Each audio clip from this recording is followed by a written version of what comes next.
Welcome back, everyone. Our next Outlook session is all about special crops. And to set the stage for the discussion, we'll begin with an analyst presentation, followed by a panel discussion.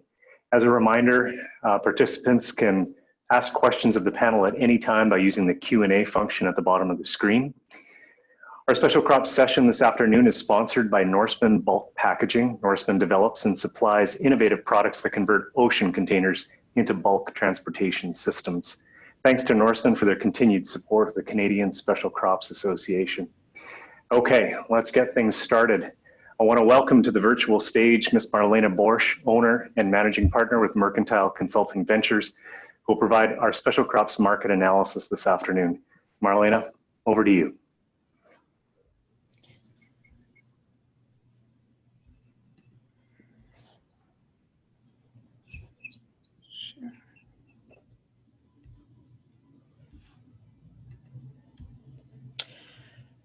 Good afternoon, everyone.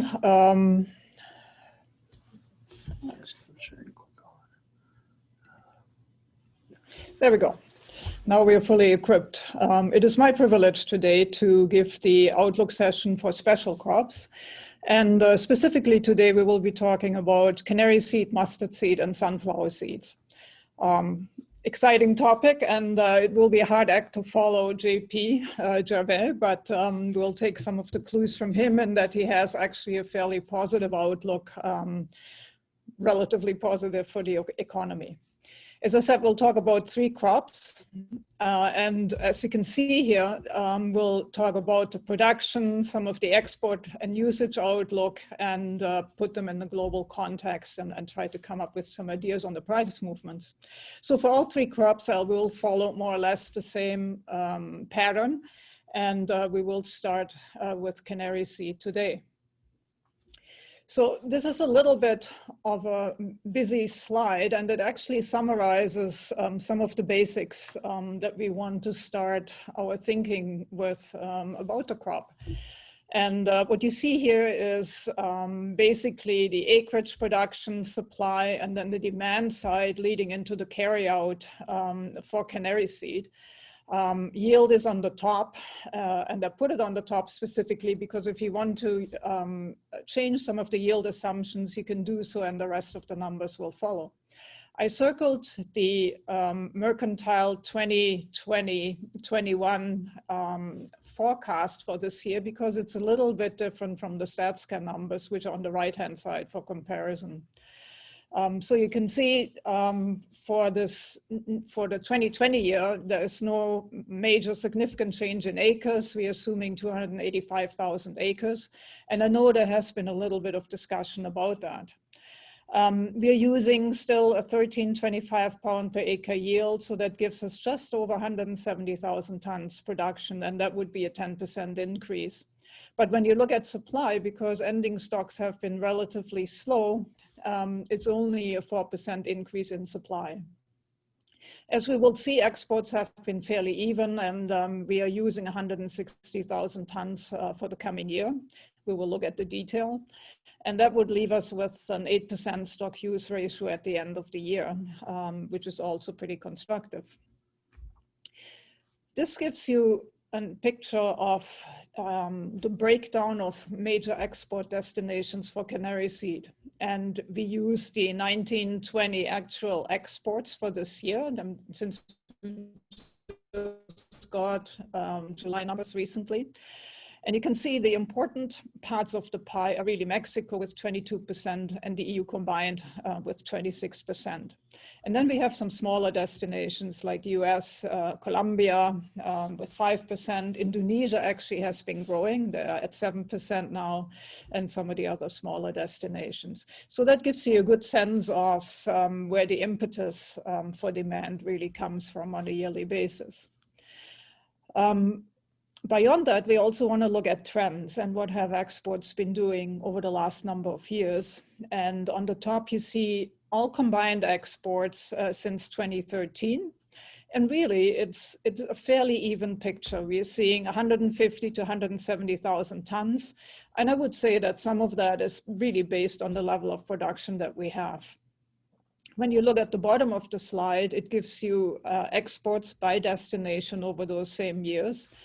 And we can discern that there are some trends actually which are up for increased purchases in the Middle East, also in Asia, Japan, India, Japan, China, Indonesia, for example.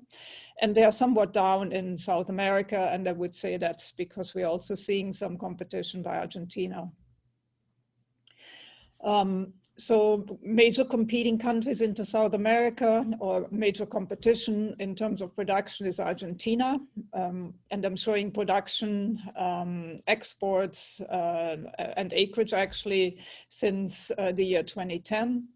And Argentina exports between 15 and 20,000 tons a year. You will notice I haven't fleshed out the last 2 years because I didn't have a lot of confidence in the numbers that we do have. In terms of exports, as you know, some of it moves across the border to Brazil via the black market, and that again makes it more difficult to really pin down the numbers. Hungary has become fairly small. They do about 2,000 tons of exports into the European Union. Here I wanted to show you with 2018 figures, the composition of really the world trade in canary seed. On the left-hand side, it's the top exporters, and you can see that Canada is still quite important with about 73, 74%, followed by Argentina, just under 10%. On the buying side, you're quite familiar with the buyers, Brazil and Mexico, and then destinations in the European Union being most important. And then again, Indonesia has been increasing the imports of canary seed.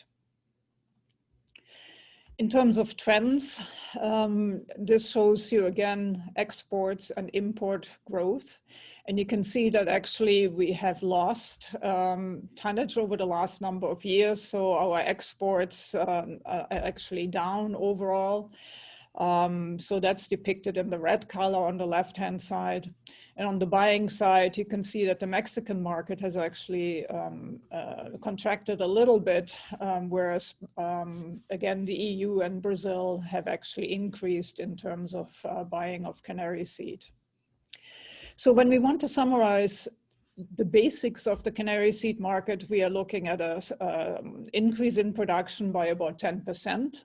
Supply should be up about 4%. We are using 171,000 tons for supply this year. In terms of trade outlook, demand should be roughly unchanged. And as we have seen over the last 10 years or so, it has been ranging between 155 and 170,000 tons. Ending stock projections, as I said earlier, fairly small, an 8% stock use ratio.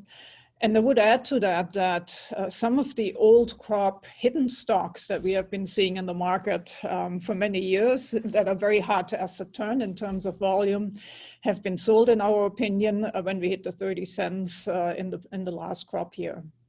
So with that, I would say that the price outlook is fairly firm. It's certainly not an oversupply situation on the canary seed market. And it will be interesting to see what the panel after the short presentation will actually have to say about that assessment.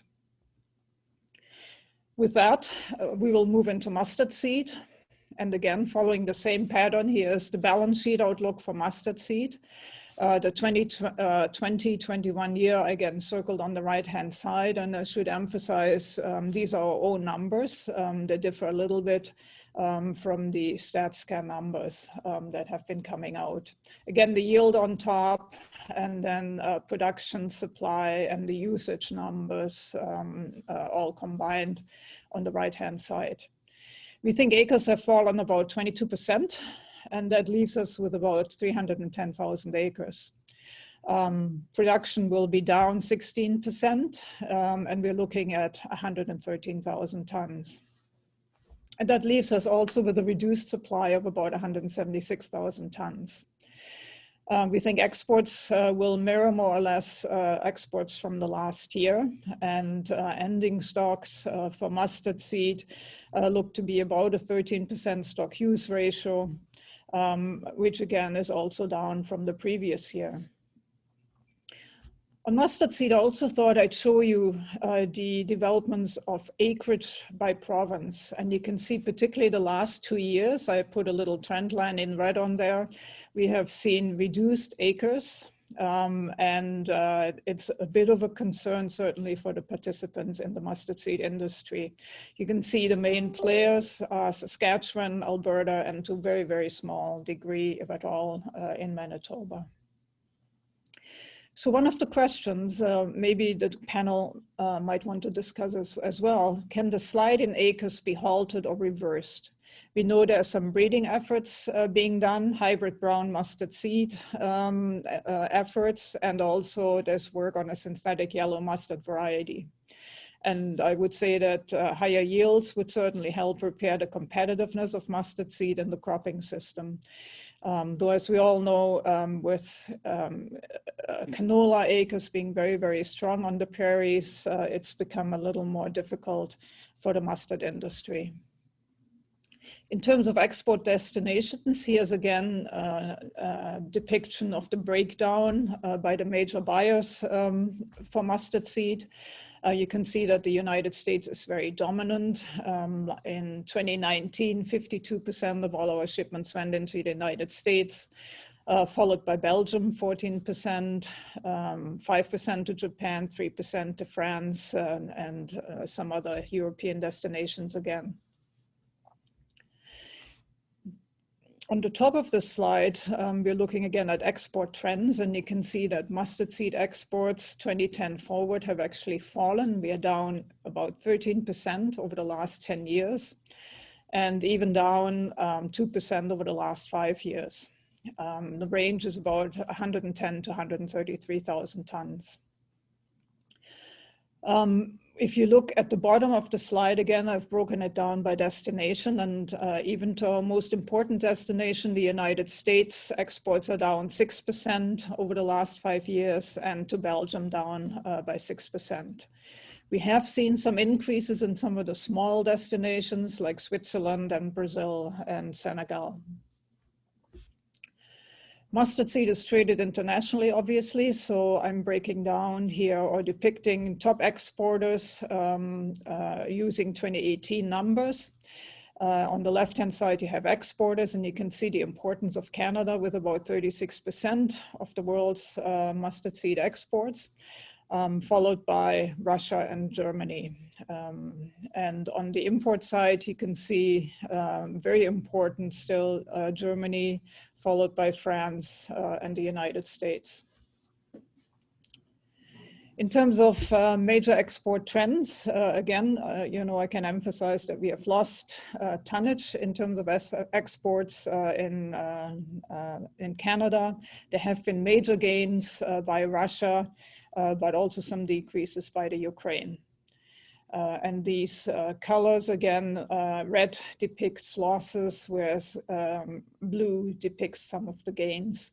And that shows us the net trade for mustard seed in a world view, and it gives you an easy view as to who is an exporter and who is an importer. So to summarize mustard seed, again, production and acreage down, supply is down. And I would say that we probably need to work on the innovation side to reverse the downtrend on the mustard seed production. Trade outlook about unchanged.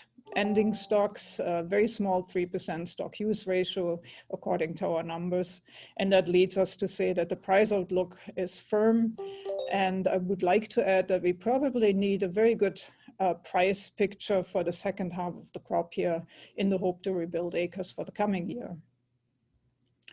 This brings us to the last of our crops, and that's sunflower seeds.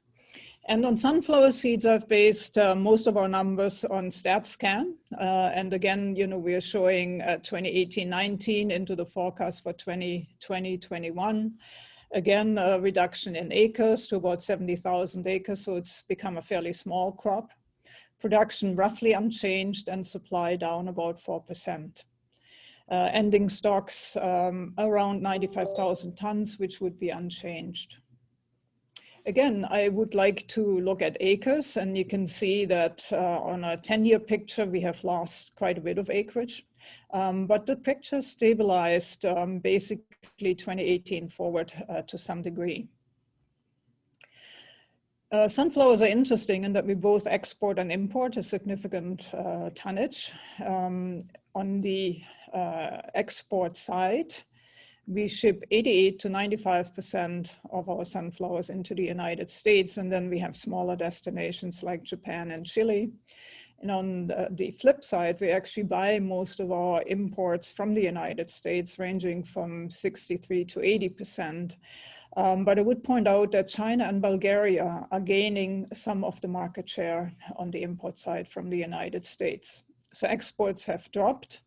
US is the dominant destination and Japan second, but really no major changes over the last 10 years on the export side. In terms of imports, also fairly stable. Dominant supplier is the United States, but Bulgaria and China have made some inroads. And when we look at the overall trade picture on the export and import side, you can see who the main players are. Canada doesn't even show up because we're relatively small. On the export side, it's really China, Romania, Bulgaria, and France that matter.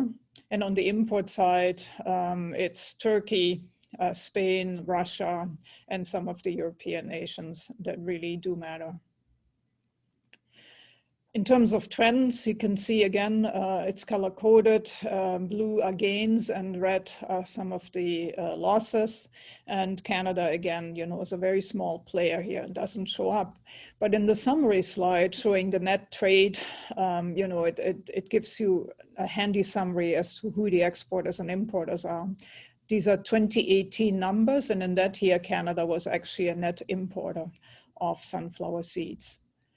On the Canadian side, production outlook, supply looks to be down 4%, demand roughly unchanged, but imports we anticipate to be down to some degree, partly related to COVID and somewhat slow recovery and the threat of a second peak coming up in this country. Ending stocks around 110,000 tons, and I think one of the panelists actually wanted to comment on some of these numbers.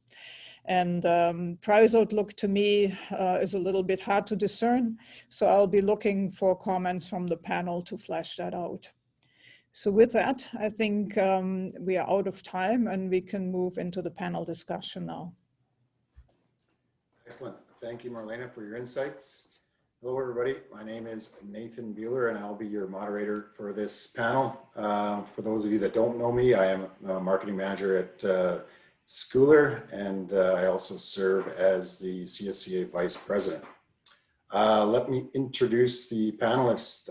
Today we have Kyle Ulmer, grain merchant with Viterra, coming to you from Regina. Camilla, we have she is the manager of pulses and special crops with Fluff, and she is coming to us from Montreal. And finally, Robert Duress, a colleague of mine, general manager of the Schooler Sunflower Division, coming to us from Fargo. So with that, Kyle, maybe we'll start with mustard and just kind of something that a lot of people have referenced over the last number of years. The last time that the mustard values really collapsed was during a baseball strike in the 90s, and here we are playing baseball in front of empty stadiums. And so how has that impacted the demand, and how has demand been for mustard since the pandemic began? Sure. Thank you, Nathan. Thank you, Marlena, for your fantastic slides. A lot of these smaller acre crops are generally finding good, reliable data is not that easy, and I thought you did a fantastic job overall on your slides. So thank you and kudos to you for that. I would say, Nathan, to kind of answer your question as far as mustard COVID demand, if you kind of break mustard into a couple different categories, one being kind of a retail and ingredient side of things, and then the other being your food service, that including, casual dining, events, things like that. March and April, as this pandemic sort of took place, everything was dead completely. Really poor months for demand. Of course, now that led on the ingredient side with people staying in and eating at home and cooking, and that certainly brought a huge spike, I would say, compared to normal. On the ingredient side, that being, again, sauces, dressings, certainly the prepared mustard that you're seeing in different hot dogs, different applications that you'd see on mustard seed.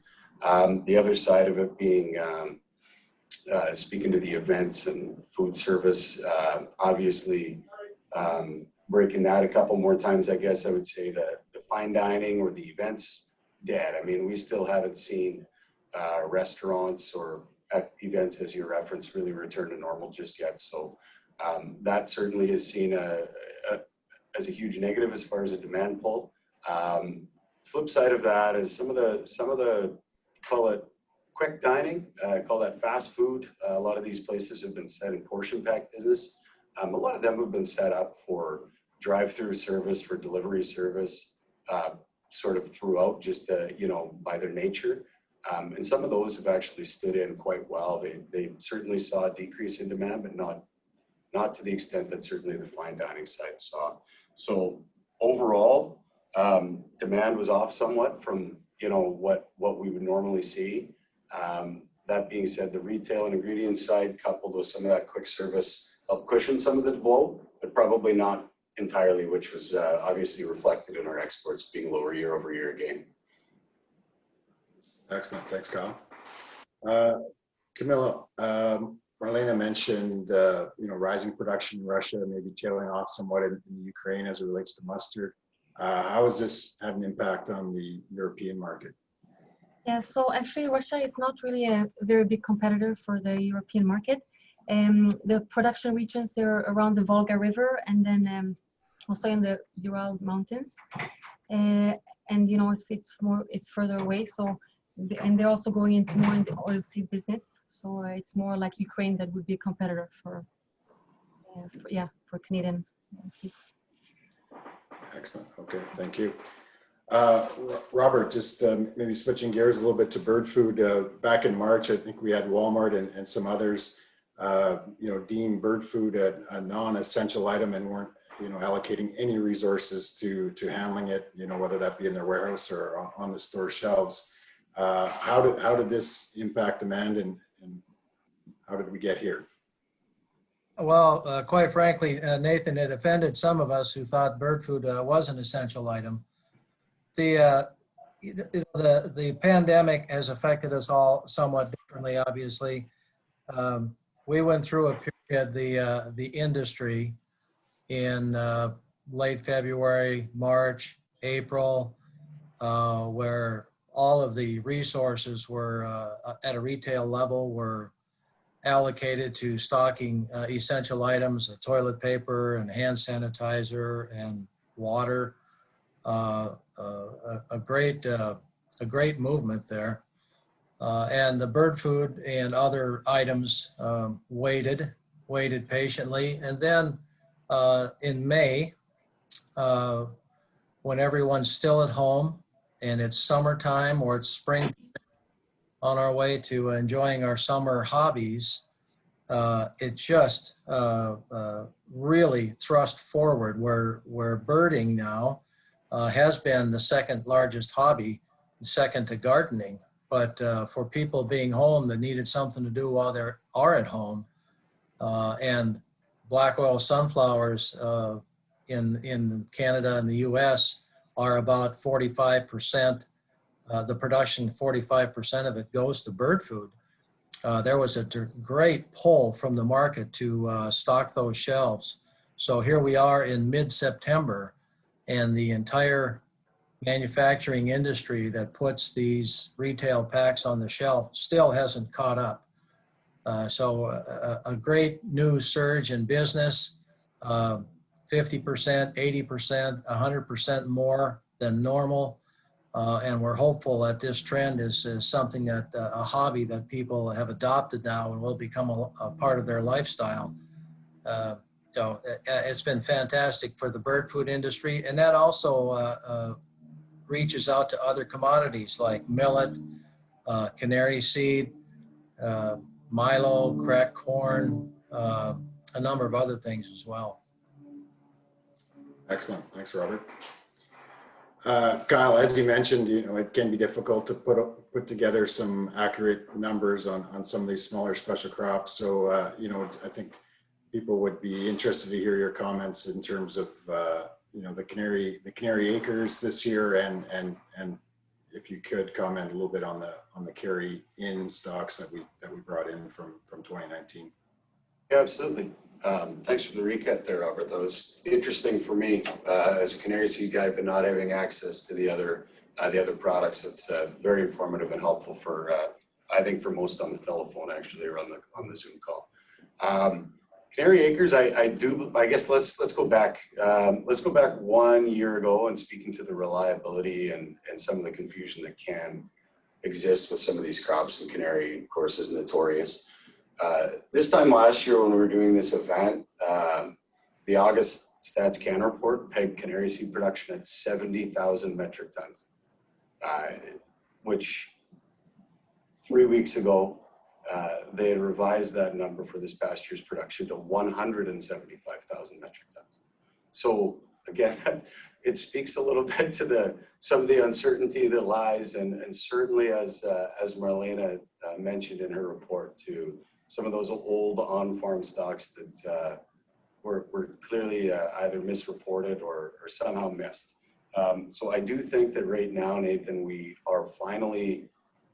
maybe in a spot today, the closest we have been in years anyhow, to having a bit more of a true or a real picture of what the supplies may actually be. That 30-cent Canadian grower number certainly brought an awful lot of that product out of the woodworks. I think we worked through a lot of that. That said, there still is some certainly left on farm. And what is zero in the canary seed world when you factor in some on-farm supplies, product that's in commercial hands, product that's in transit to different sales and whatnot? What is zero? Is that 15 to 20,000 tons potentially? Maybe. I think that we were probably closer there. I think that Marlena's production figures and her acreage figures for this year seem to be pretty accurate. So this could be one of those years where you see some farmers maybe refill those bins and sit tight, and they'll take a little bit longer potentially to react to that 30-cent price that may or may not ultimately get out there, is my opinion. Great. Kyle, so with a 30-cent bid, and here we are in the middle of September, is this the year we see 40 cents to the grower for canary? Yeah, I mean, the fundamentals tell you that, right? They tell you that it looks to be firm. It depends how many of these guys still had product stocked away. I don't think that Marlena's acreage figures are that far out of whack from what I see. So yeah, I mean, it tells you sure. That being said, I think that the one thing to be cautious about is probably what Robert alluded to, where he spoke to the fact that discretionary spending and the priorities probably move to more essential things such as, human elements or needs versus bird food. But new information coming from Robert here that maybe he sees that as actually a growing trend on the bird feeding. So your guess is as good as mine this year right now, but it feels like we just kind of grab on and hold on for the ride. Okay, fair enough. Thanks, Kyle. Robert, I guess just, we saw some trends of declining acres in sunflowers here in North America over the last, several years. Where are we today, and where are we going just in regard to acres and production? As a specialty crop among specialty crops, it is difficult. As Kyle mentioned too, you have industry information to base your decisions on, and you have information from buyers and sellers who are trying to move you along in your planning. The acres of sunflowers in the last 20 years have dropped 50%. So we have half today of what we had 20 years ago. And there have been a couple of major changes along the way. One is just the explosion of production in China that has taken away a lot of the export business that you know, I'm talking North America, both US and Canada had participated in. That's part of it. There's not as many agronomic support materials for sunflower. It's not as easy to grow as some of the other crops. So that's affected it. And then also a big growth in Eastern Europe, Bulgaria primarily, or the Black Sea region for the production of black oil sunflowers, which then produces a sunflower kernel for the portion that it isn't crushed as oil, certainly. And then their export of that from their country into US and Canada and other markets that North America had traditionally supported. So downward pressure all this time. The good news is, as you look at sunflower acres today, either country, US or Canada, the last 5 years are very flat, up or down 10%, but they're very flat, which would tell a couple of things. Obviously, the market is corrected from a volume standpoint, and the reward for the grower has found a level that's satisfying, and the markets have found a way to consume the production that they've got. The other thing that's changed here is agronomic practices have increased yields. There's not a lot of change in sunflower varieties. There's some, but they tend to live lives 7 to 10 years. What improvements have come in the way of agronomic practices with the growers, and yields have continued to climb over the last, say, 6 to 8 years related to that. So acres have flattened out, yields have come up a little bit. For the people that are sunflower growers, I think it's a good time right now. It's a small group. They're enjoying some good rewards for the production they've got. Excellent. Thank you, Robert. Well, with that, it looks like we have run ourselves out of time. So thank you, panelists. Thank you, Marlena, for an excellent presentation. And we'll turn it back over to you, Greg. Thanks, Nathan. And thank you, Kyle and Robert and Camilla. And thanks again to Marlena for kicking off this great discussion. I also want to take another opportunity to thank Norseman Bulk Packaging for its sponsorship of this session. We're going to take another 5-minute break, but don't go too far. We'll be right back with the last Outlook session of the day. Lentil Outlook session is up next. See you soon.